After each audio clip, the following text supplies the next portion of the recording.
Tu peux te retrouver, même, tu vois, les bouffées de chaleur et sueur nocturne, on n'en parle pas, mais post-bébé, je sais pas si toi t'as vécu ça, mais moi j'ai eu ça à la maternité 2 fois.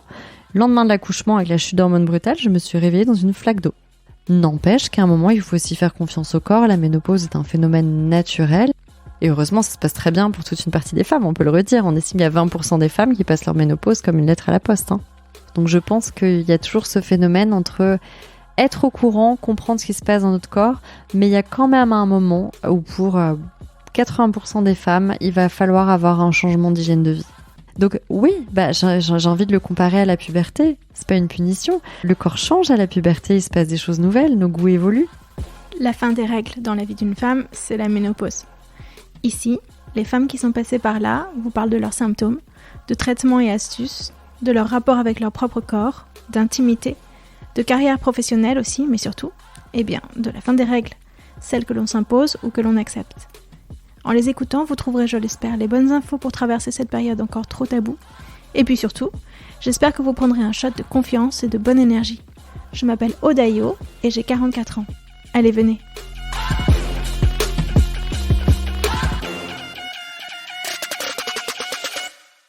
Bonjour Caroline. Bonjour Aude.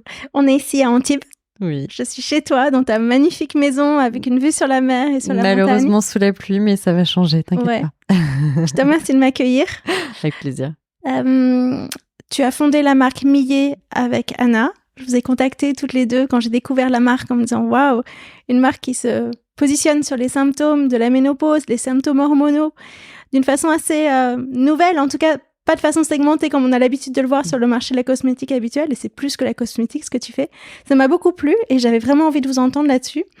Donc je suis ravie que tu puisses raconter un peu ton histoire à toi et l'histoire de la marque. Est-ce que tu peux commencer par te présenter ? Je te remercie, puis très bonne perception de la marque, on va en reparler parce que justement on n'avait pas envie de mettre les femmes dans des cases. Donc moi je m'appelle Caroline, j'ai travaillé pendant un peu plus de 15 ans en développement de produits cosmétiques et compléments alimentaires, donc dans des boîtes naturelles ou bio. Et dans le digital également. Et en fait, je me suis posé beaucoup de questions autour des perturbateurs endocriniens, alors surtout au moment de la naissance de ma première fille, donc ça remonte à il y a bientôt 13 ans maintenant, parce que je trouvais qu'il y avait une menace invisible, et puis étant très obsessionnelle des pollutions, de l'équilibre en général, et travaillant déjà dans le bien-être, je trouvais que c'était un sujet qui était à peine découvert et assez peu abordé, puisque les premières recherches sur les perturbateurs endocriniens remontent aux années 90. Et autour de moi, j'avais l'impression de voir de plus en plus de femmes en fait sujettes à des déséquilibres hormonaux, des problèmes de thyroïde, des problèmes, on en reparlera évidemment, de la périménopause, entre autres, de plus en plus compliqués pour certaines femmes. Mais je me suis dit, c'est dingue parce qu'il y a un gap entre ce ressenti, ces problèmes hormonaux. On sait qu'il y a un environnement qui impulse beaucoup ça avec les perturbateurs endocriniens, et en même temps, personne n'en parle et il se passe pas grand-chose. Et donc, en fait, j'ai beaucoup enquêté sur les problèmes hormonaux. Donc ça va du problème du thyroïde la thyroïdie d'Hashimoto, l'hypothyroïdie qui n'arrête pas d'augmenter. C'est que des mots que je ne connais pas. Eh bien, écoute, je ne vais pas vous assommer de termes techniques, mais il y a beaucoup de choses qui se passent, et rien que, par exemple, les sujets les plus médiatisés, les pubertés de plus en plus précoces chez les jeunes filles, les problèmes de cancer hormonodépendant. On sait que les cancers du sein, heureusement, sont de mieux en mieux dépistés et traités, mais enfin, on a quand même x3 en 20 ans, donc en termes de volume. Donc, il y a quand même une augmentation de l'occurrence de ce type de pathologie. Et à côté de ça, finalement, assez peu d'informations sur les causes racines, sur quels sont les symptômes qui peuvent alerter, quel lien avec notre équilibre hormonal, comment on peut s'en préserver. Et donc, les symptômes qui peuvent alerter de la puberté précoce ou du cancer du sein, qu'est-ce que tu veux dire ? De tout, c'est qu'en fait, tout ça, c'est lié à des déséquilibres hormonaux qui ne sont encore qu'au stade du déséquilibre, pas au stade de la pathologie. Mais si tu veux, même schématiquement, tout ce qui est un petit peu auto-immun, tu vois, même le diabète de type 2, qui finalement est un dérèglement de l'insuline qui se fait dans la durée, ou la fameuse maladie du foie gras, dont on parle de plus en plus, qui est quelque chose qui s'installe dans la durée au fil d'inflammation, tu vois, au niveau du foie. En fait, tout ça, c'est un petit peu relié, c'est-à-dire qu'il y a des signes, des symptômes précurseurs de déséquilibre qu'on peut apprendre à repérer et à corriger. En parlant de ces fameux perturbateurs endocriniens, on peut s'en protéger de plus en plus. On l'a vu notamment aujourd'hui en creusant des choses comme le SOPK, donc le syndrome des ovaires polykystiques ou l'endométriose. De plus en plus, on voit des liens entre l'environnement et l'occurrence de ces maladies, comme l'autisme. La seule façon de me protéger des perturbateurs, c'est d'arrêter d'utiliser des plastiques BPA, mais pour le reste, j'ai l'impression que je suis assez victime. Il y a plein de choses qu'on peut faire. Nous, on a fait pas mal de choses à ce sujet sur le site parce que c'est un de mes sujets préférés, mais par exemple, même l'eau, tout simplement filtrer son eau parce qu'on peut pas filtrer l'eau des hormones, c'est quand même une des choses qu'on va consommer le plus dans la journée, donc filtrer avec du charbon actif. L'eau, les textiles qu'on va mettre systématiquement, laver les textiles neufs, prendre plutôt des Ecotex, des textiles avec des labels en fait. Évidemment l'alimentation, privilégier le bio, le non transformé dès qu'on peut. Il y a beaucoup de choses qu'on peut mettre en place. Et au niveau des cosmétiques et des compléments, ce qui est assez étonnant, c'est que c'est pas, c'est très présent en fait dans l'organisme au niveau des cosmétiques non rincés, c'est-à-dire pas le gel douche et le shampoing.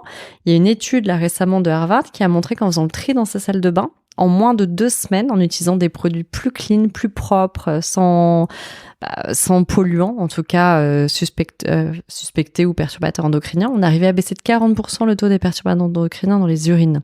Parce que la peau, c'est le plus grand organe du corps, il absorbe énormément. Donc là-dedans, les cosmétiques jouent aussi un rôle. Mais également les produits ménagers, les matières, privilégier des bois bruts à des bois agglomérés. Et finalement, les instruments de cuisine, tu disais tu vois, tout ce qui est plastique à réchauffer au micro-ondes, se méfier on fait assez vite le tri, les poêles en téflon, etc. Le tri sur les basiques du quotidien, on fait assez vite le tri parce que ça soit dans sa salle de bain, dans sa cuisine ou essentiellement dans son environnement, les meubles, une fois qu'on l'a acheté, c'est pour la vie, entre guillemets. Enfin, on ne les change pas tous les 2 matins. Mais pour les poêles, par exemple, toi, tu as que des poêles qui accrochent ?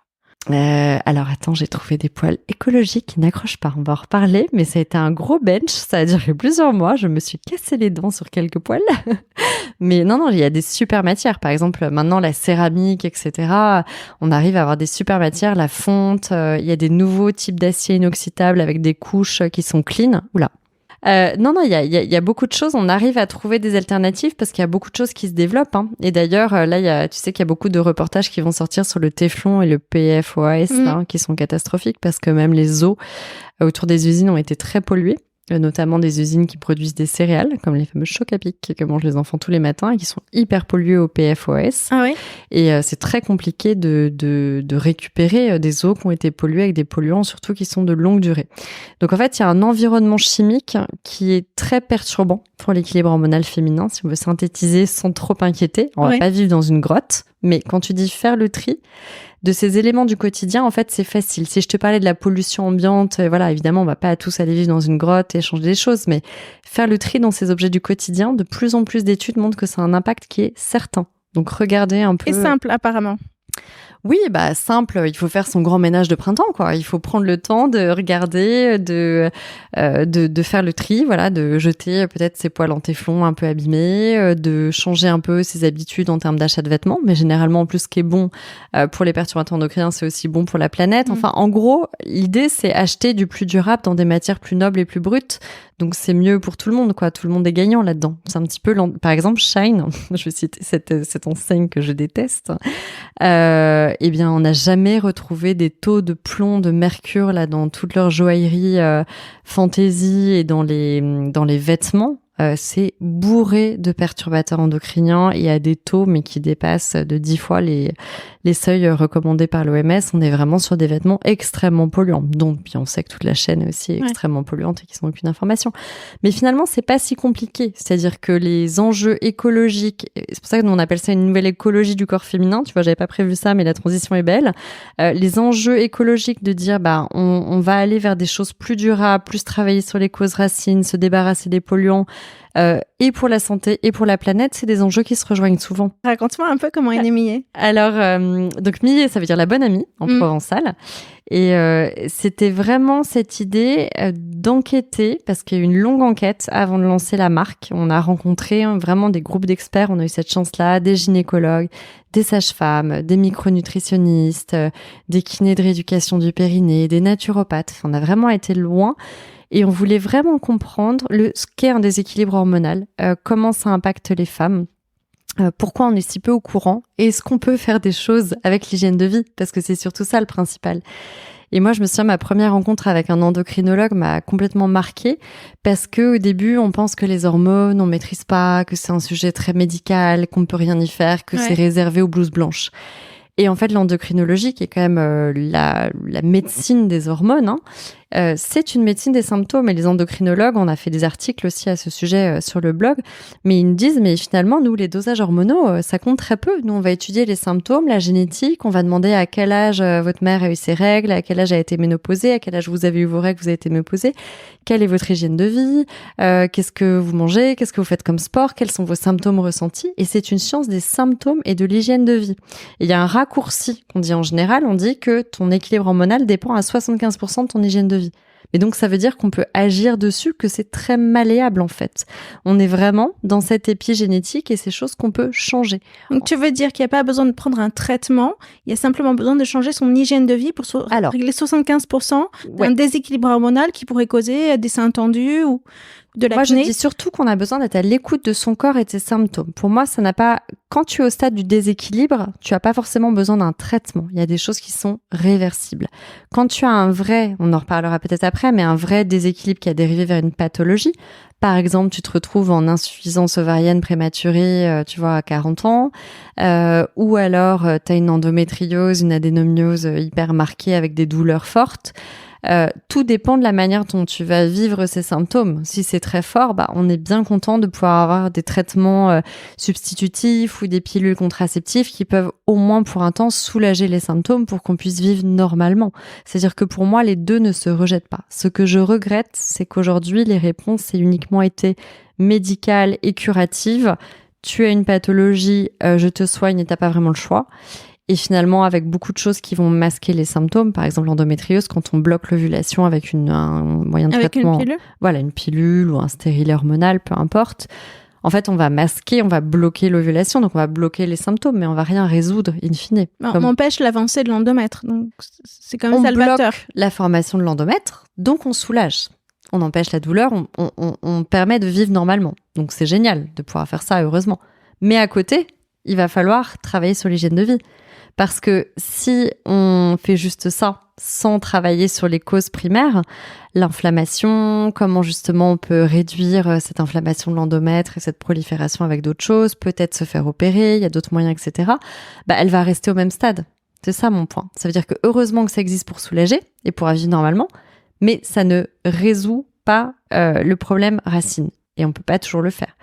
Mais ce que je veux dire, c'est que les deux vivent très bien ensemble. L'idée, c'est de pas faire du systématique. Et nous, notre idée, dans cette idée de bonne amie, c'est de pouvoir proposer en toute transparence des alternatives naturelles quand on peut aider. Ça veut dire quand on n'est pas dans une pathologie lourde, on n'est pas du médical. Mais nous, on va alerter sur les symptômes en amont pour aider les femmes à repérer, pour mieux communiquer dessus et pour les accompagner. Et on fait hyper attention aussi à avoir le minimum de contre-indications. Parce qu'en fait, on s'est rendu compte que c'est des populations très fragiles.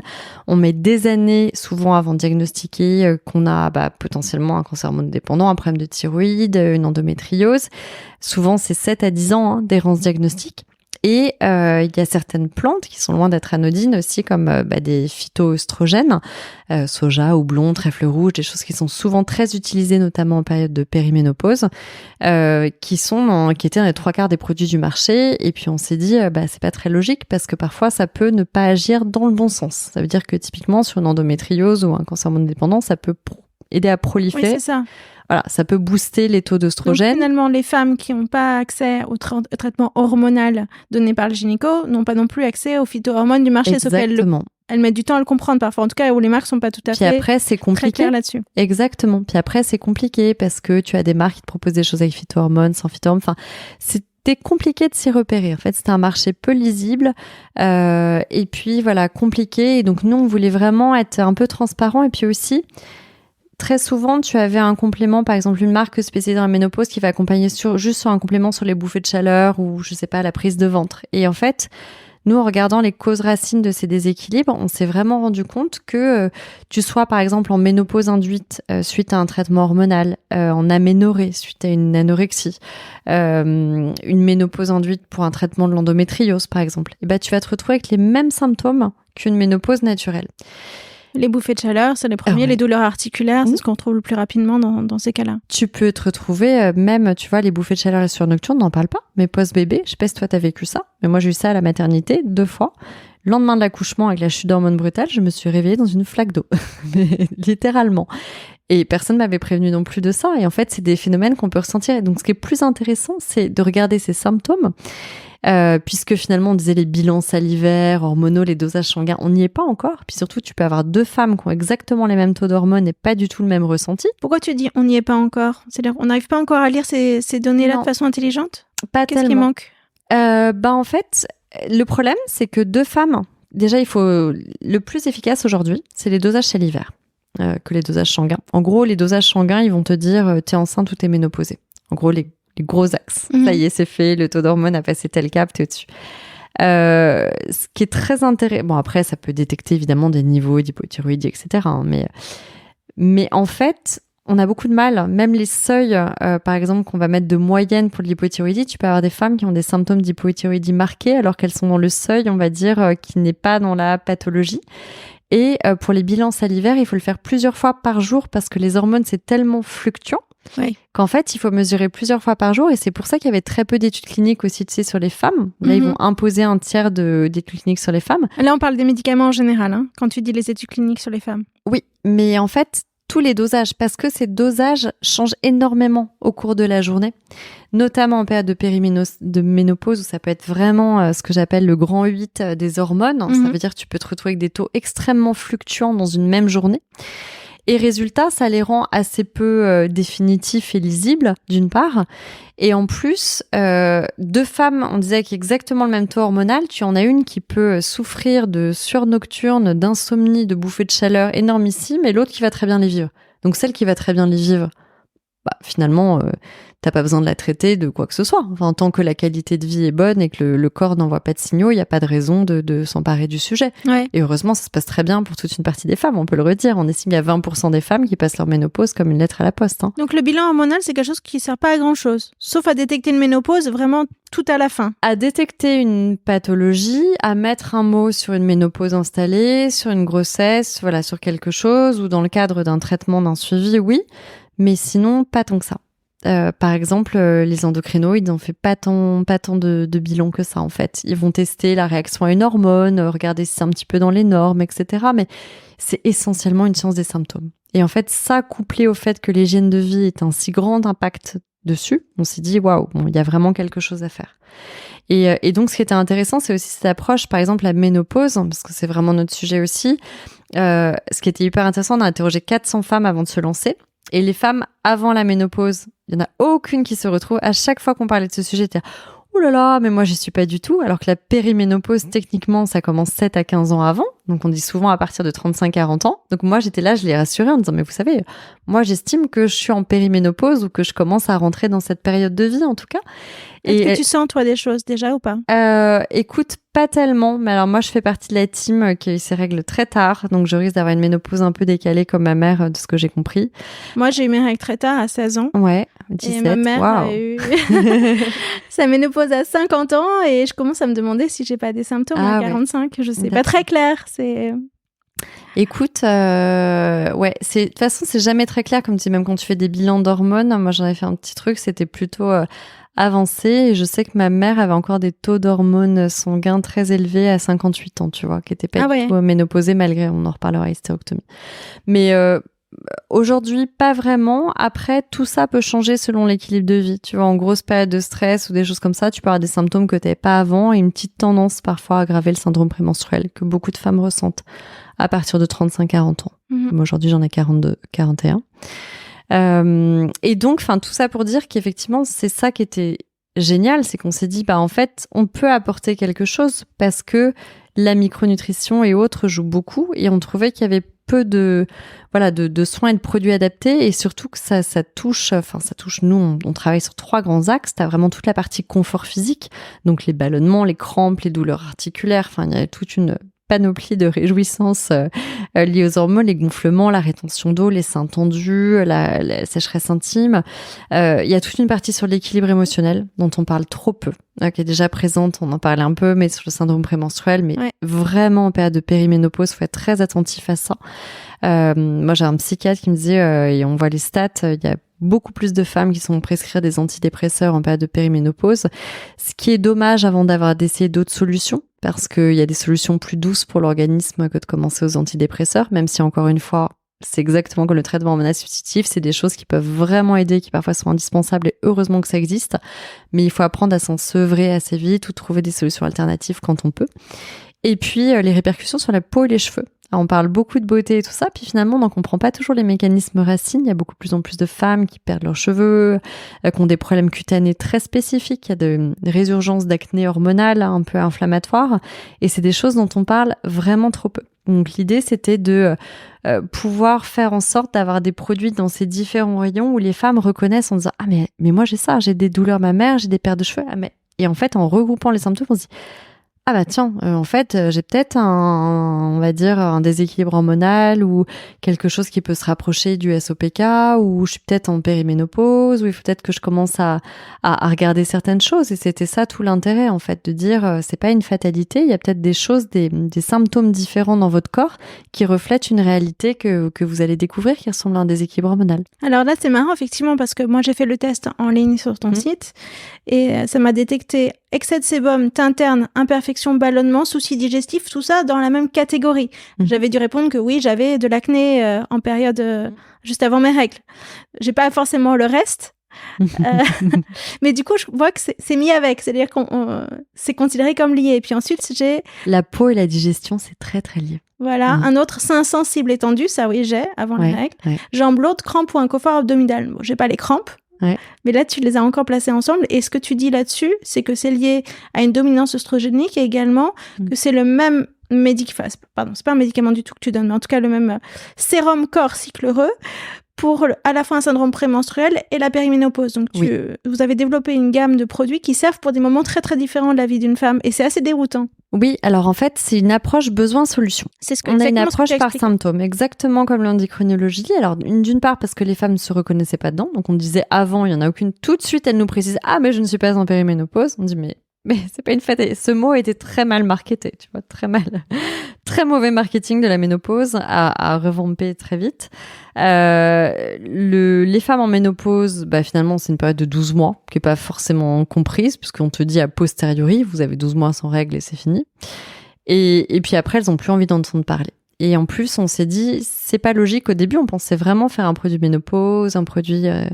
Et en fait, en creusant, on s'est dit, non, c'est pas ça. Si on veut bien doser et tout, répondre à un besoin solution, on va s'attaquer à l'inconfort physique. Donc, par exemple, les bouffées de chaleur, crampes, ballonnements, etc. Vu qu'il y a beaucoup de liens avec le foie, notamment. Et la fameuse dominance œstrogénique. Donc, la manière de mieux aider le corps à éliminer ses hormones. Et ça passe par le foie, systématiquement. On a analysé l'acné hormonal par rapport aussi à l'interne et l'externe, c'est-à-dire en fait ce phénomène d'inflammation à l'intérieur, comment on peut aider l'organisme à mieux éliminer ça, avoir moins pareil, toujours d'œstrogène circulant, et puis comment on peut le traiter de la manière la plus douce possible en externe. Donc on a vraiment regardé par symptômes et pareil, des femmes enceintes peuvent avoir des résurgences d'acné hormonal quand d'autres vont avoir une peau parfaite, avec à peu près les mêmes mécanismes hormonaux en jeu. Donc on trouvait ça beaucoup plus intéressant quand on a parlé à ces experts en creusant de se dire on va plutôt proposer des besoins-solutions par symptômes où elles n'ont pas besoin de se reconnaître dans un customer persona, même si c'est pas toujours pratique d'un point de vue marketing, plutôt que de vouloir faire des choses vraiment très très ciblées par âge et par dénomination un peu barbare où les femmes se reconnaissent pas forcément, quoi. Donc ça, c'est vraiment un pari. On peut en revenir un petit peu plus à la ménopause et à ton expérience personnelle. Tu m'as dit que ta maman elle-même, elle avait été à risque de souffrir d'ostéoporose et qu'elle l'avait bien pris en main. Est-ce que tu peux raconter cette histoire ? Oui, parce que maman était assez sportive et voyant sa mère avoir des problèmes justement liés à l'ostéoporose, il y a quand même une composante génétique là-dedans. s'en est souciée assez tôt, puis a été bien suivie. Et donc, elle s'est rendue compte autour de ses 40 ans qu'elle avait déjà une densité osseuse qui était un petit peu inférieure à la moyenne. Et donc, comme on sait que ça, pour le coup, avec la ménopause et la baisse des oestrogènes notamment, ça impacte fortement la densité osseuse, elle a anticipé très tôt. Et l'ostéoporose, si c'est quelque chose qu'on peut pas vraiment guérir, cette perte un peu de densité osseuse, donc qui crée des fractures récurrentes, enfin, qui peut être très handicapante, en revanche, on peut vraiment la freiner de manière très efficace. Et donc très tôt, elle a été suivie sur des ampoules de vitamine D. Donc l'idéal, c'est de prendre des ampoules aussi tous les 3 mois, plus d'en prendre quotidiennement 100% des apports. Je croyais que les ampoules tous les 3 mois, c'était pas assimilé par l'organisme. En fait, il faut faire les deux. L'idéal, c'est de faire la question à laquelle tous les experts ont tranché de la même manière, c'est de dire il faut à la fois avoir la supplémentation par ampoule et à la fois prendre des doses quotidiennes de 100% des VNR. Qu'est-ce que c'est les VNR ? Les valeurs journalières recommandées, oui, pardon. Dès que je suis un peu technique, tu me stoppes. Mais il faut avoir les deux. L'idéal, c'est de cumuler les deux. Et franchement, il y a quand même très peu de gens qui aujourd'hui souffrent d'un surplus de vitamine D. Donc, on a plutôt intérêt, surtout à partir de 40 ans, à se supplémenter systématiquement en vitamine D. Le problème d'une molécule, c'est le souci de la micronutrition. C'est pas parce que une molécule est présente dans un aliment qu'elle va être si bien biodisponible et assimilée par le corps. Oui. D'où l'importance de la supplémentation et de vérifier ses taux en nutriments. Si on n'a pas des bons niveaux de magnésium qui vont permettre d'ouvrir les canaux calciques. Et ça, comment on peut le savoir ? Alors là, pour le coup, un bilan sanguin, c'est très efficace. Ça veut dire que notre profil biochimique, savoir si on attend, donc c'est le bilan des micronutriments qu'on a dans l'organisme. Donc ils vont vérifier notre taux, par exemple, de zinc, de fer, de magnésium, de calcium, etc.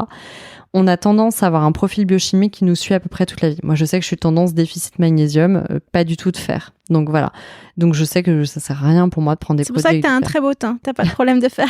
Ah bon, il y a un lien ? Ou le soleil peut-être.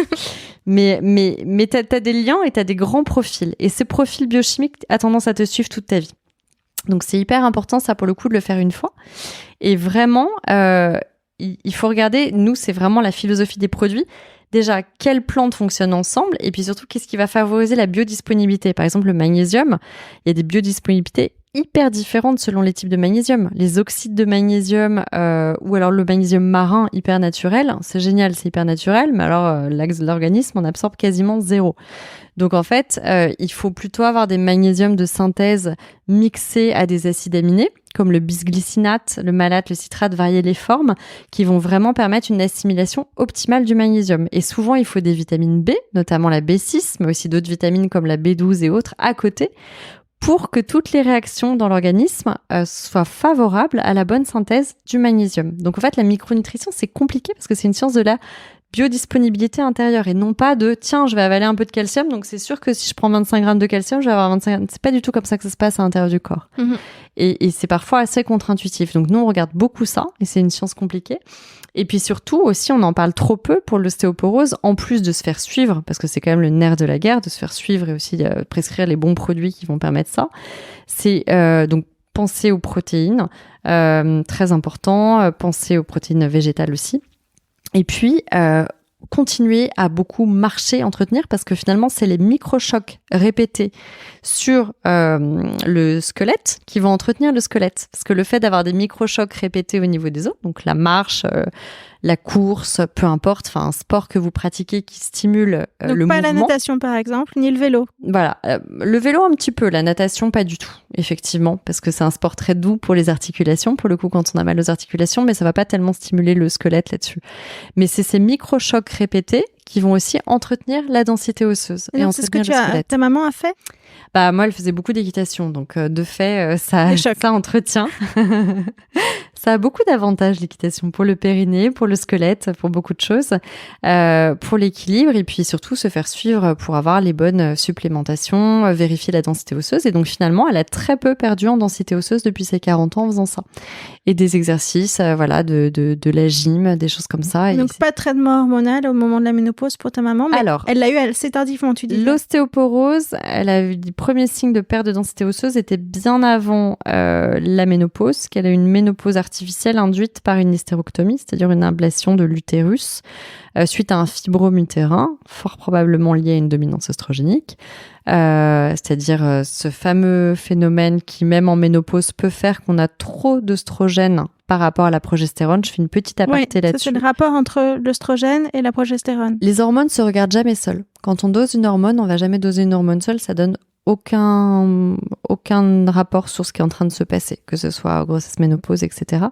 En fait, on va regarder, donc il y a des hormones qui fonctionnent ensemble, et typiquement, œstrogène et progestérone fonctionnent ensemble. Et à la ménopause, c'est d'ailleurs la progestérone qui chute la première, avant les œstrogènes. Et les œstrogènes font le yo-yo pour le coup, ils montent et ils descendent très vite à ce moment-là, c'est ça ? La progestérone aussi, mais la première qui amorce sa chute, c'est la progestérone, qui est justement en plus l'hormone calmante, l'hormone du sommeil, l'hormone là où l'œstrogène est l'hormone d'un peu de l'excitabilité, si on caricature. Mais c'est l'hormone plus stimulante qui va faire qu'on est un peu plus irritable, un peu plus excité, etc. Et en fait, ce qui est important de savoir, c'est que quand on parlait des fameux perturbateurs endocriniens qui peuvent impacter l'équilibre hormonal, cuisine, etc., en fait, les plupart, et ça c'est hyper intéressant, peu de gens le savent, la plupart de ces perturbateurs endocriniens, c'est des xénoestrogènes. Ça veut dire qu'ils vont complètement imiter le fonctionnement de nos œstrogènes. Donc parfois, ils vont le freiner, le booster, le bloquer. Mais en tout cas, il va y avoir un phénomène d'imitation par rapport aux œstrogènes. C'est pour ça que les femmes sont plus impactées que les hommes, que les troubles de la thyroïde, toute l'augmentation dont on parlait, c'est beaucoup plus fréquent chez les femmes que chez les hommes. Oui. Et par exemple, les hommes, on sait peu, qui ont un peu d'œstrogène, même si on fait des caricatures en disant qu'il n'y en a pas. Et les femmes ont aussi de la testostérone. Les femmes ont bien sûr plein de testostérone, c'est indispensable. Mais ce phénomène-là fait que, par exemple, les hommes ont aussi une augmentation des cancers du sein. Par contre, il n'y a pas d'augmentation des pubertés précoces chez les jeunes garçons. Ça veut dire que les œstrogènes sont aussi présents... Ça, c'est parce qu'il y en a dans l'eau du robinet. On revient... Alors, pas que l'eau de robinet, je vais pas caricaturer, mais c'est parce que, oui, ça s'accumule. Le problème, c'est que c'est pas possible aujourd'hui de filtrer l'eau au niveau Veolia, etc. C'est pas possible de filtrer les hormones dans l'eau. On peut filtrer des pesticides, on peut filtrer des niveaux en nitrate, etc. On peut pas filtrer les hormones. C'est des nanomicromolécules et effectivement, plus il y a d'hormones de synthèse, notamment qui s'éliminent plus mal, qui circulent. Donc, quand on va pisser aux toilettes, qu'on prend la pilule, tout ce genre de choses, les traitements hormonosupstitutifs, plus ça s'accumule malgré tout dans l'environnement.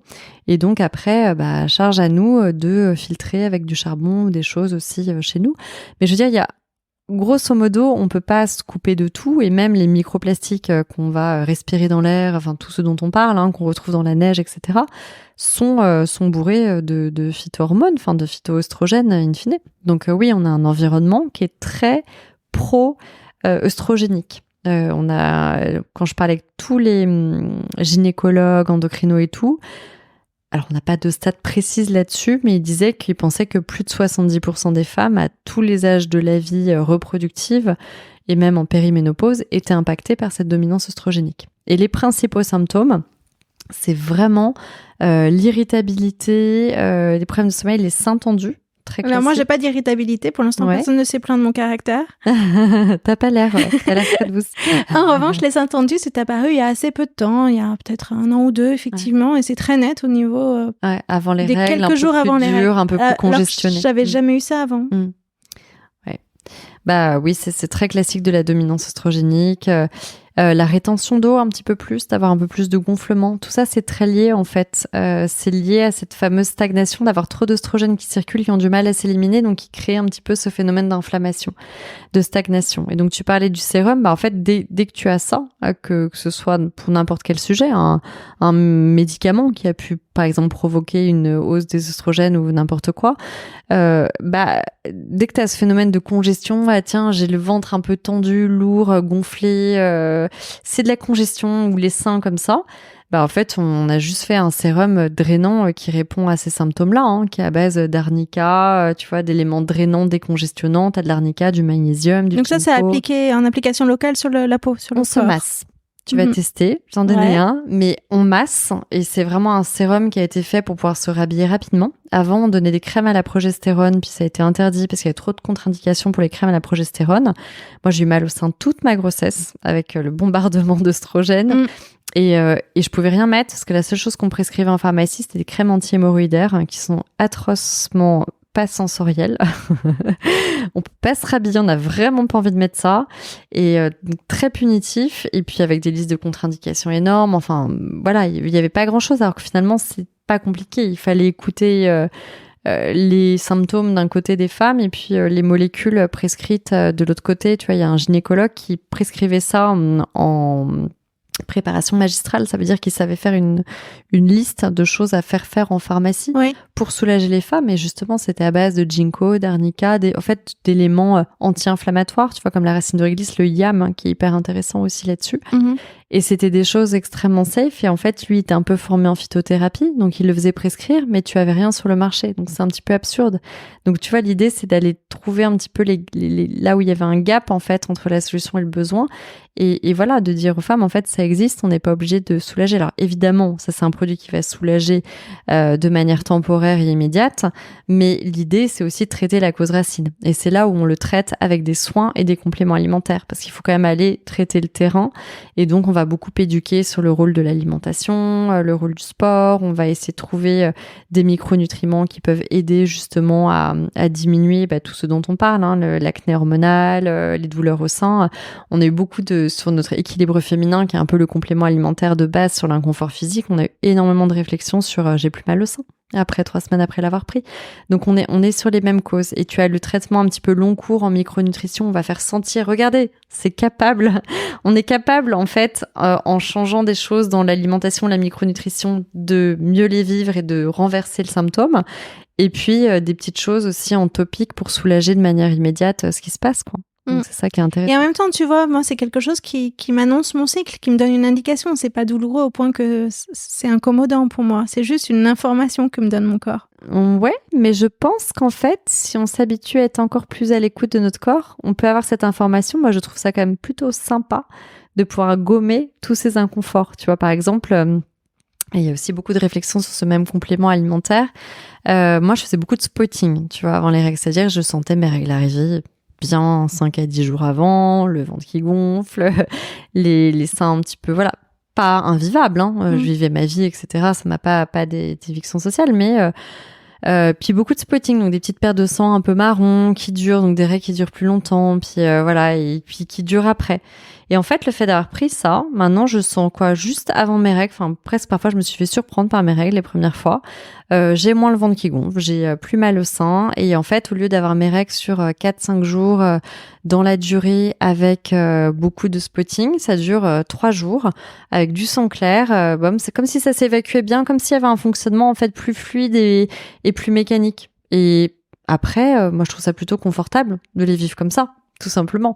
Après, tout dépend. Il y a des femmes qui le vivent plus ou moins bien. On parlait des traitements hormones substitutifs, de parfois devoir prendre des pilules pour bloquer des choses. Ça dépend vraiment. Le seul curseur, c'est aussi votre niveau d'inconfort.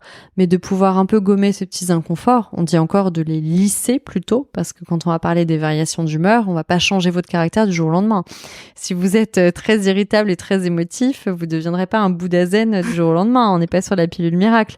Mais de se dire que moi, je me souviens, j'avais des périodes team tristesse où je me retrouvais à une soirée avec des amis et tout d'un coup, je comprenais pas, énorme perte de confiance en moi, pas se reconnaître, sentir vraiment un espèce de truc où on se reconnaît pas. En fait, ça va lisser ça. On va certes être un peu plus émotive, on va certes être dans une phase du cycle qui est assumée, qui est un peu plus sensible. Mais là, tout ça, c'est à prendre en continu, ce que tu es en train de décrire ou pas? Non, pas du tout. C'est non. En prévention pendant... Ouais, alors, moi, ce que je dis, c'est pas de la prévention. Faut que le symptôme existe, ça sert à rien. Si tout va bien, ça Non, mais je voulais dire en prévention des 5-10 jours difficiles sur le cycle. Ouais, alors, je crois pas du tout au saupoudrage de dire prenez un peu de ces nutriments-là quelques jours du cycle et de trop se calquer sur le cycle, parce que de toute façon, en métabolisation, le temps de métaboliser les nutriments, ça prend au moins quelques semaines à l'organisme. C'est pas parce que tout d'un coup, on vient de prendre du magnésium le matin même. Moi, j'ai des femmes, ça arrive rarement, qui disent « Ah j'ai pris votre comprimé ce matin, j'ai encore eu une bouffée de chaleur aujourd'hui. » Bah oui, vous avez commencé ce matin, ça peut pas agir dans la journée. Non, mais je le répète parce que c'est important. Les gens ont parfois cette approche systématique Doliprane, médicament. On était dans des approches très correctives, alors que là, c'est une approche qui est effectivement plus préventive et qui va jouer sur les causes racines. En général, en micronutrition, on dit que pour remettre les batteries à plat, encore une fois, tout dépend de ce fameux bilan, où est-ce que vous en êtes en termes de stress, d'hygiène de vie, etc., de taux en nutriments. Mais on dit que ça prend prend 3 mois de remettre les batteries à niveau. 3 mois, c'est vraiment la durée idéale pour faire une complémentation. D'ailleurs, nos comprimés durent 45 jours. Tu vois, on est déjà sur 1 mois et demi, donc un gros cycle. Donc les boîtes, c'est 45 jours. Ouais, on prend à n'importe quel moment du cycle. Non, on a des comprimés à avaler et à croquer. D'accord. Et en fait, l'idée, c'est de couvrir un gros cycle dans tous les cas et de faire en sorte qu'on les prenne. Alors parfois, il y a besoin que de 45 jours et 3 mois. Et moi, j'arrête pas de dire aux femmes, marquez une pause après 3 mois. Normalement, 3 mois, on a remis à peu près les batteries à niveau. On a donné le coup de pouce. Et regardez, parce qu'il y a des femmes où par exemple elles vont dire c'est génial, les effets vont perdurer pendant 6 mois. Ah oui, les effets, un complément alimentaire qui marche, c'est pas censé s'arrêter du jour au lendemain quand on arrête, de la même manière.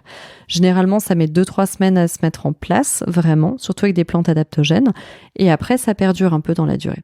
Et il y a des femmes pour qui ça va durer 6 mois, elles vont pas en avoir besoin, même plus. Et il y a des femmes qui vont être en période de périménopause intense avec beaucoup de stress et au bout de 3-4 semaines, elles disent ça y est, j'ai mes bouffées de chaleur qui reviennent, là, il faut que j'en reprenne. Donc en fait, ça va vraiment dépendre pour le coup de notre phase de vie, de là où on en est. Mais un complément alimentaire, normalement, c'est vraiment entre 1 mois et demi et 3 mois de mise à niveau et après on s'arrête et on regarde ce qui se passe. Donc, on a à nouveau tous les symptômes qui reviennent, il faut à nouveau recommencer. Pas forcément, je te dis. Il y a des femmes qui peuvent arrêter. Moi, j'ai eu des cas de femmes, par exemple, c'était un changement de contraception ou alors elles venaient d'arrêter la pilule.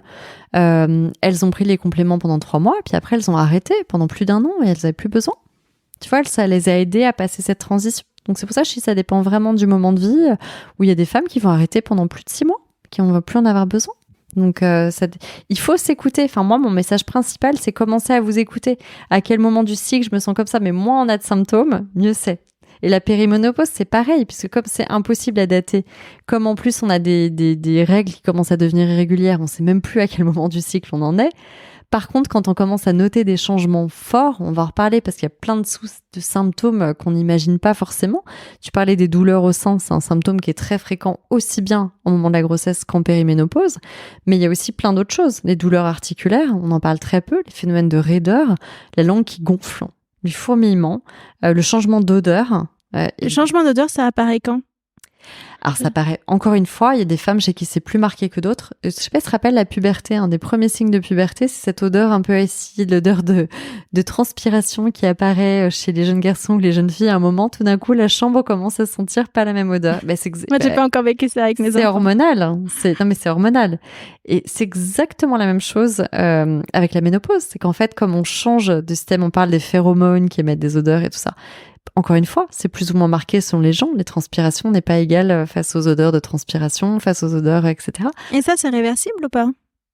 Ah non, c'est un changement d'état, entre guillemets. Alors attention, la transpiration, les odeurs, c'est un phénomène qui dépend quand même de l'alimentation, de la peur aussi. C'est drôle, on disait une transpiration de sport, une odeur quand on fait du sport, par exemple, intense et qu'on a beaucoup transpiré, est beaucoup plus facilement masquée par des déodorants qu'une odeur de peur. Quand on a vraiment flippé, qu'on a la transpiration, la fameuse sueur froide, qui va faire intervenir du cortisol et finalement une espèce de macérat huileux dans la transpiration qui passe ou une transpiration de sport, dégage une odeur, encore une fois, une hormone de la peur, une odeur très particulière qui n'est pas du tout la même que l'odeur du sport. Donc, mais quand on change d'odeur autour de la ménopause, on change d'odeur comme on change d'odeur à la puberté, ce qui est pas forcément mal. Ça veut pas dire qu'on sent plus mauvais ni quoi que ce soit. C'est des femmes qui vont être sensibles à leur propre odeur ou qui ont une odeur plus marquée, qui vont remarquer ce changement. Moi, je le remarque pas sur moi-même, mais mon mari m'a fait la remarque, il m'a dit mais t'as changé d'odeur. Alors je sais pas si c'était juste une fois ou s'il y a vraiment quelque chose qui se passe.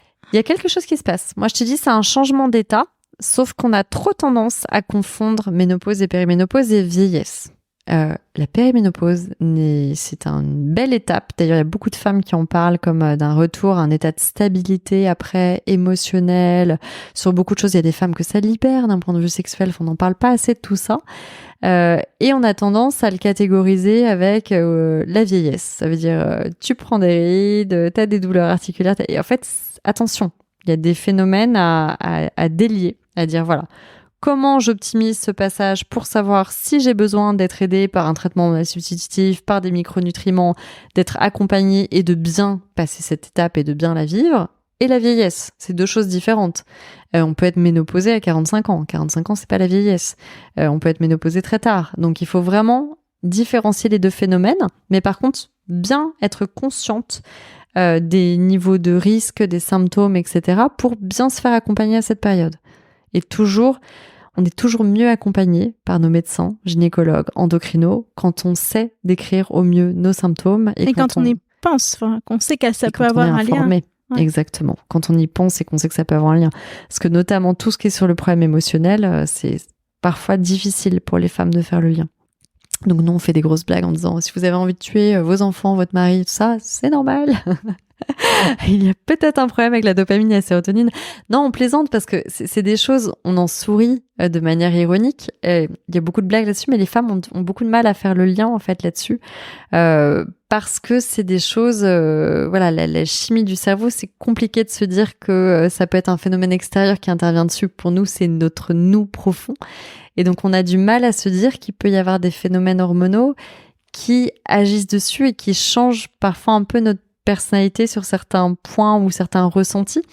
Et donc, c'est important d'apprendre à connaître ce qui peut nous faire du bien parce que ça peut vraiment changer la qualité de vie alors qu'on peut ne pas s'en rendre compte, contrairement à des inconforts physiques où la femme va souvent réagir.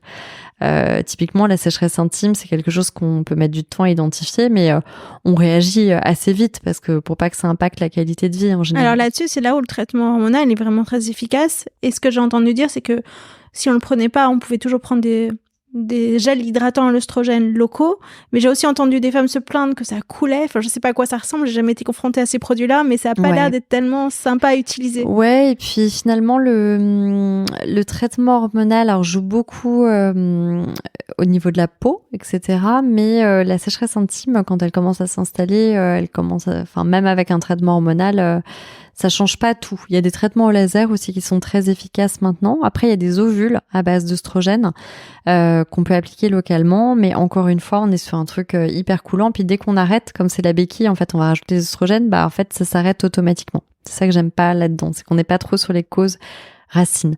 Et après, s'il y a des nouvelles choses, il commence à y avoir des ovules à l'acide hyaluronique qui vont être intéressants. Enfin, il y a des choses qui bougent de ce côté-là. Mais un traitement laser, c'est un traitement qui est vraiment mécanique. Et en fait, ce qui se passe encore une fois avec la sécheresse intime, c'est qu'il y a plein de signes précurseurs mais qui sont mal décelés. Il y a même des femmes, nous on a beaucoup de femmes qui utilisent le gel intime un petit peu avant leur règle. C'est ce moment où on a moins envie de se mettre des jeans serrés, on est un petit peu moins bien dans nos affaires, etc. Tout simplement, pendant le cycle, quand il y a la première baisse des œstrogènes, ça peut impacter la fameuse flore intime. Donc on peut avoir tendance à avoir plus d'irritation, démangeaisons, d'être moins bien un petit peu à ce niveau-là. Et c'est lié à la variation du pH en fait de la flore intime qui laisse plus la porte ouverte aux mauvaises bactéries de la flore intime et donc ça peut créer ça. Et c'est le même phénomène dans la durée qui se passe autour de la ménopause et plus vite on l'anticipe mieux c'est parce qu'il y a des femmes qui vont attendre de réagir jusqu'à avoir des atrophies vaginales, des choses comme ça et là c'est beaucoup plus long et beaucoup plus compliqué à réparer. Donc c'est très important de le prendre assez tôt et ça peut être des douleurs diffuses pendant les rapports au début, ça peut être des douleurs diffuses pendant le sport. Moi j'étais team cavalière, des femmes qui tout d'un coup détectaient qu'elles se blessaient plus, tu vois, sur leur selle parce que finalement il y avait moins de lubrification qui venait un petit peu isoler ça. Ouais. Ça peut être en faisant du yoga, des petites douleurs diffuses au niveau du périnée, enfin voilà, des choses comme ça, des petits inconforts. Et en fait, on se dit, on entretient bien sa peau avec des crèmes de jour et tout. C'est important aussi d'avoir un bon soin où on peut vraiment entretenir et empêcher que ce phénomène s'installe trop, sachant qu'en plus, les 3/4 de la sécheresse, c'est vraiment situé à l'entrée du vagin. C'est vraiment la zone à l'entrée du vagin et de la vulve. Donc voilà, nous, on a vraiment développé un soin qui soit vraiment hydratant et un petit peu traitant là-dessus, qui va jouer sur la relance de la lubrification naturelle. Tu vois, on a regardé le phénomène. Quand tu avais une perte de lubrification, donc naturelle, tu avais également une perte de densité nerveuse des cellules. Et donc, moins il y a de densité nerveuse, moins l'organisme va lubrifier naturellement. Donc, on a joué sur un actif qui va relancer la densité d'innervation aussi. Donc, aussi les sensations. Qui est dans le gel intime. Ouais, tout à fait. C'est un extrait de muguet bleu. Et puis, on va travailler aussi sur l'équilibre du pH de la flore intime, des pré- et des postbiotiques. Enfin, on va travailler vraiment sur les choses racines. Et quand on voit que c'est efficace, donc quand on a fait un test d'usage, c'est que les femmes espacent leurs applications. Mais ça, c'est un produit qu'on met au moment des rapports ou c'est un produit qu'on utilise au quotidien? Non. On peut le mettre justement espacé entre les rapports. Et c'était tout l'intérêt parce que les femmes se plaignaient de deux choses essentiellement au niveau des textures, au-delà de l'efficacité. Elles disaient les textures sont trop coulantes, donc c'est pas agréable. Et par exemple, tu as des femmes qui commençaient à souffrir de sécheresse intime. Les premiers symptômes, c'est pas que tu te sens sèche, c'est que tu es plus sensible aux démangeaisons, aux irritations, etc. C'est pas pour autant que tu as envie d'avoir quelque chose qui coule dans ta culotte ou un lubrifiant. Et donc, donc, on a travaillé une texture toute bête, mais qui est toute proche des sécrétions naturelles et qui est bioadhésive, qui va adhérer aux zones humides. Donc, en fait, ça va pas couler dans la culotte, tout simplement. Et tu peux le mettre plusieurs heures, voire plusieurs jours avant un rapport. Donc, c'est ça qui est intéressant. C'est vraiment quelque chose pour entretenir qui vient renforcer la flore intime et qu'on applique à l'entrée du vagin. Et aujourd'hui, les deux choses que tu avais, c'était soit des lubrifiants un peu coulants, pas traitants, soit des ovules aux oestrogènes qui justement étaient traitants, mais dès que t'arrêtais, et puis c'était pas du tout sensoriel ou agréable à mettre. Donc l'idée, c'est un peu de sortir ces trucs punitifs, tu vois, et de dire aux femmes, mais n'ayez pas honte, ça nous arrive à toutes, il y a des solutions, on voulait des petits trucs sympas, alors je te montrerai après, je les ai pas autour de moi, j'ai pas de rangement, les produits dans son sac, on n'en ait pas honte, c'est normal, que ça réponde que ce soit pas les produits punitifs que t'ailles chercher au fin fond de la pharmacie, tu vois. Et ça, c'est très important parce qu'en fait, il y a beaucoup de choses où les femmes se sont pas prises en main parce qu'elles savaient pas que ça existait d'une part et parce que, elles étaient pas accompagnées sur le sujet, tout simplement. Et d'ailleurs, donc ma mère qui a fait cette fameuse hystérectomie, personne ne l'a prévenue que ça entraînerait forcément une sécheresse intime du jour au lendemain, c'est normal. Et donc, elle s'est retrouvée à ne pas comprendre. Et puis après, les médecins, oui, mais c'est que du confort physique. Ça relève pas de questions de vie ou de mort. Bah oui, certes, mais c'est quand même assez central. C'est le truc dont je me sers, là, vous savez, voilà. pour... et puis même, accessoirement, dans le sport, enfin, dans plein de choses, même pas que dans la vie intime. Et puis en dehors de ça, là, on est en train de revenir aussi beaucoup sur les sujets de l'hystérectomie, à se dire... il y en a énormément aux États-Unis, beaucoup moins en France, c'est incroyable. Ouais, il y en a quand même beaucoup maintenant, justement. Ouais. Et avec une hausse des fibromes, on pense liée à la dominance oestrogénique en partie, il y en a beaucoup. Et l'utérus, il est au centre de notre ventre, donc il a une fonction... c'est un centre de gravité stratégique par rapport aux organes à côté. Et là, on est en train de se rendre compte que ça pourrait aggraver les phénomènes de prolapsus, de descente d'organes.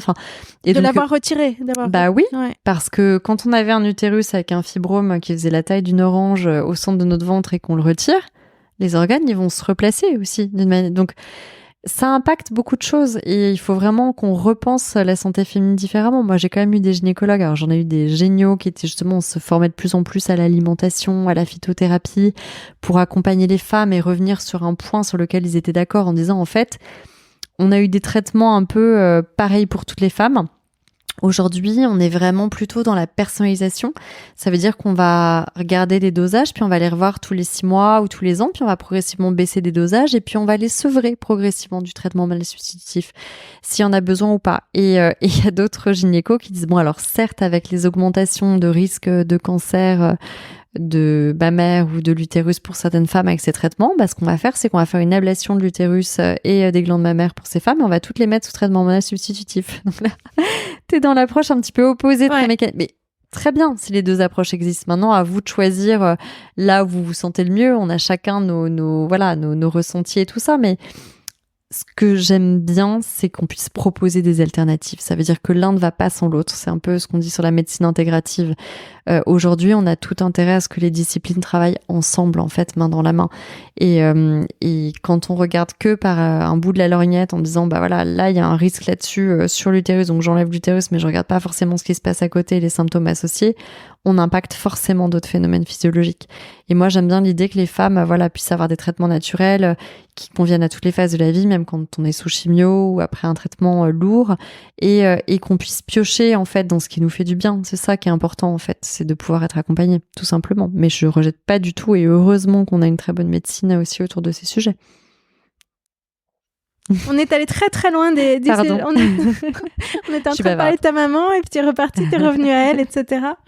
Moi, j'ai une autre anecdote qui m'a été racontée par une amie. Elle m'a dit j'ai eu une ménopause assez précoce vers 47 ans. J'ai commencé à prendre le traitement hormonal de la ménopause et je l'ai pris pour 10 ans. Très bien, tout s'est bien passé pour elle. Et puis à ce moment-là, on lui dit qu'il faut l'arrêter parce que ça fait déjà 10 ans. C'est un discours qui est beaucoup tenu.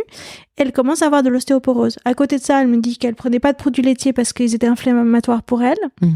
Et aujourd'hui, elle se dit, mais je m'en mords les doigts. Pourquoi j'ai arrêté ? J'aurais dû le prendre à vie, ce traitement. Je me retrouverais pas avec des fractures à répétition dans le dos. Elle n'a pas été suivie après l'arrêt du traitement ? Probablement qu'elle a été suivie. Alors aujourd'hui, elle dit, je prends ce fameux médicament Aclastar, mais qui fait rien sur moi. Donc elle a une baisse de qualité de la vie et elle se dit, la bonne solution pour moi, ça aurait été de pas arrêter ce traitement. Et j'ai l'impression que toi, tu dis plutôt, elle aurait dû, peut-être être mieux suivie, mais aussi ne pas le commencer. J'arrive pas bien à comprendre exactement ce qu'il en alors est. non, ne pas le commencer, non, pas du tout. Moi, je dis qu'un traitement hormonal, ça se prend, il y a des balances bénéfices-risques. C'est exactement comme pour la pilule. À un moment, on a mis tout le monde sous pilule sans trop réfléchir, même pour des femmes très jeunes qui avaient des cycles qui commençaient à peine à s'installer. Et puis, on a dit, bon, bah, c'est pareil pour tout le monde. Et puis, on n'a pas donné tellement de durée. Aujourd'hui, on se rend compte que la balance bénéfice-risque, je sais pas si tu as vu les dernières études, mais au bout de 10-15 ans de pilule, elle commence à pas être si bonne que ça. Donc, c'est une super libération. Merci la pilule et géniale invention, même si je trouve qu'on est un peu à l'âge de pierre en termes de contraception et qu'il y a beaucoup de choses qui vont changer, des contraceptifs non hormonaux. Mais moi, mon point de vue, c'est cette fameuse balance bénéfice-risque. C'est jamais binaire. Quand on a une insuffisance ovarienne prématurée, pour moi, il faut se précipiter vers un traitement hormonal substitutif parce que c'est vraiment le cas de figure où la balance bénéfice-risque est meilleure parce que des hormones qui s'arrêtent trop tôt, ça impacte beaucoup de choses en qualité de vie. Donc là, c'est vraiment le cas où je dirais il faut le faire et puis après, il faut se faire accompagner pour savoir si on fait un sevrage progressif ou non. Maintenant, ce qu'on dit, c'est qu'au bout de 10-15 ans de traitement hormonal ou de pilule, il y a aussi une balance bénéfice-risque qui peut s'inverser un peu. Tu vois, la pilule, on dit ça protège. Qu'est-ce qui peut se passer ? Bah, par exemple, la pilule, on dit, bah, on se rend compte qu'après 10-15 ans, ça protège du cancer de l'ovaire et de l'endomètre, qui sont des cancers rares. Par contre, ça augmente le risque de cancer du sein, qui est le cancer le plus fréquent chez la femme. Bon, bah, moi, quitte à choisir, tu vois. Donc, qu'est-ce qui peut se passer? C'est que ça peut augmenter le risque de certaines pathologies. On sait très bien que pour... Alors, aujourd'hui, j'insiste, les traitements, la fameuse étude WHI qui a été faite aux États-Unis, c'était sur des traitements à base d'urine de jument, de prévalence qui n'ont jamais été utilisés en France. On a des traitements de plus en plus biomimétiques, donc plus proches des hormones naturelles. N'empêche qu'à un moment, il faut aussi faire confiance au corps. La ménopause est un phénomène naturel. C'est pas parce que nos hormones baissent qu'on est condamné à avoir un pied dans la tombe, loin de là. Ça a plein de phénomènes, donc il faut aussi faire confiance. Donc moi, je dis qu'on peut très bien vivre aussi sans traitement hormonal. Mais tout dépend du ressenti. Toutes les femmes, les 20% de femmes qu'on estime qui peut traverser leur ménopause comme une lettre à la poste, qu'elles se fassent suivre pour les soucis cardiovasculaires, AVC et l'ostéoporose. Mais en dehors de ça, a priori, elles n'ont pas besoin de traitement hormonal substitutif. Ça fait 80% de femmes pour lesquelles il faut un accompagnement un peu plus important. Oui, en général, oui. Et surtout, alors, tu sais, je sais pas quelle est la part entre la communication et l'accompagnement. Parce que rien que d'ouvrir la parole et de parler de ces sujets, on en avait parlé rapidement, mais des femmes où on va plus parler en transgénérationnel, où leur mère leur aura parlé de préménopause et de ménopause, qui sont plus dans l'acceptation, qui sont dans le dialogue, vont souvent beaucoup mieux vivre cette phase que les autres. Donc je pense qu'il y a toujours ce phénomène entre... être au courant, comprendre ce qui se passe dans notre corps, mais il y a quand même un moment où pour 80% des femmes, il va falloir avoir un changement d'hygiène de vie. Il y a beaucoup de femmes qui disent aussi, on n'en a pas parlé, ah bah tiens, des aliments que je digérais très bien, ou un alcool que je supportais très bien, je supporte plus. Ah ben non, je sais que quand je bois un verre de vin, je sais que je vais avoir ma bouffée de chaleur dans les demi-heures ou heures ou la nuit qui suit mes sueurs nocturnes. Donc oui, bah j'ai envie de le comparer à la puberté. C'est pas une punition. Le corps change à la puberté, il se passe des choses nouvelles, nos goûts évoluent. On est vraiment dans des changements sensoriels, un changement d'état du corps qui est très présent. Maintenant, voilà, on peut le vivre très bien. Il faut être au courant des solutions et je pense que surtout en tant que femme, on a intérêt à prendre un peu notre santé en main et voilà, comprendre l'échantillon des solutions qui se proposent. Mais il y a vraiment une balance, un accompagnement entre le traitement hormonal, voilà, un accompagnement, on va dire, plus médical et de la micronutrition et des soins qui me semble très intéressant. L'un n'exclut pas l'autre, en fait. Mais je suis pas du tout anti-traitement hormonal, surtout avec ceux en France. Alors toi, qu'est-ce que tu envisages que tu feras? Qu'est-ce qui pourrait te décider à le prendre ou à ne pas le prendre en fonction des symptômes que tu qualité de vie. Très clairement, la qualité de vie. Si je deviens un monstre d'irritabilité, que je dors plus, que j'ai des sueurs nocturnes, je peux te dire que je me précipiterai vers un traitement hormonal substitutif. Par contre, je challengerai beaucoup ma gynécologue. Et évidemment, je ferai des dosages réguliers et puis je verrai en baissant les doses, par exemple, au fur et à mesure, comment je réagis. Mais j'hésiterai pas une seconde à prendre un traitement hormonal biomimétique comme on a en France. Vraiment, je n'exclus pas du tout ça, bien au contraire. Par contre, j'aime bien l'idée de bien connaître mon corps, de bien vivre mes cycles, de pas avoir trop de signes annonciateurs comme on en a parlé, et de pouvoir me dire que je sais comment réagir quand j'ai des inconforts trop marqués. Qu'est-ce qu'elle pense de ta gynéco? Est-ce qu'elle parles de tes produits à tes autres patientes, du coup. Écoute, ouais, j'ai une super gynéco et c'est amusant parce qu'on en a parlé de manière très informelle. J'osais pas trop en parler parce que moi, j'ai une famille de gynécologues et pas toujours très réceptifs à ça parce que les gynécologues sont pas toujours formés en phytothérapie, en micronutrition. Et là, j'ai une gynécologue super qui en a parlé, qui m'a même échantillonné des gels intimes. Et figure-toi que tous les jours, on est contacté par des sages-femmes et des gynécologues. Là, on est en train de faire une étude clinique de designer une étude clinique avec Gustave Roussy et l'hôpital Pompidou à Paris, donc des urologues et des gynécologues autour de notre gel intime. Et c'est hyper intéressant. Moi, j'adore travailler avec ces gens-là parce qu'ils étaient trop contents de trouver une alternative sans phytohormones, clean et tout ça pour leurs patientes. Ouais. Et tous les jours, on a des sages-femmes et des gynécos qui nous contactent. Donc, c'est parce qu'il n'y avait pas beaucoup de produits là-dessus, notamment le produit sur les douleurs mammaires. Donc, et puis nous, on a intérêt à travailler main dans la main. On n'est pas du tout en team ésotérique, anti-médecin, mais loin de là. Au contraire, on veut aller vers des produits plus techniques, plus experts. On veut faire évoluer nos produits. On veut les tester contre placebo. On veut aller plus loin dans cette science-là. C'est ça qui nous intéresse. C'est super. Écoute, tu vas tester, tu me diras. Bah, écoute, merci beaucoup pour ce moment ensemble. Avec plaisir. Ça a été très technique. Je pense que beaucoup de femmes vont se sentir perdues dans tout ce vocabulaire. Mais c'est une très bonne entrée en matière pour comprendre toutes les façons dont on peut prendre le sujet de sa santé et mieux prendre sa santé en main, parce que c'est vraiment ça que j'espère, c'est que les femmes vont prendre leur santé en main, décider pour elles-mêmes, poser des questions. La connaissance, c'est la première étape. Voilà. T'as complètement raison. Et nous, on a fait beaucoup de contenu aussi sur notre site pour aider là-dessus, des diagnostics, des quiz, repérer des choses, parce que finalement, c'est le plus compliqué. C'est d'arriver à se reconnaître déjà. Et quand on commence à se reconnaître et identifier quelque chose, c'est la première étape vers un mieux-être. Ça, c'est sûr. Bon, vous pouvez découvrir les produits sur le site Millet. Et également, il y aura un code promo. Fin des règles. Donc, on va faire un code promo fin des règles qui vous est réservé. Donc, fin des règles tout attaché, peu importe qu'il y ait un accent ou pas, de 15% sur tout le site millet.care. Donc, hors promotion, c'est-à-dire hors abonnement ou pack. Voilà. Génial. Merci beaucoup alors. Merci Aude. Merci, au revoir.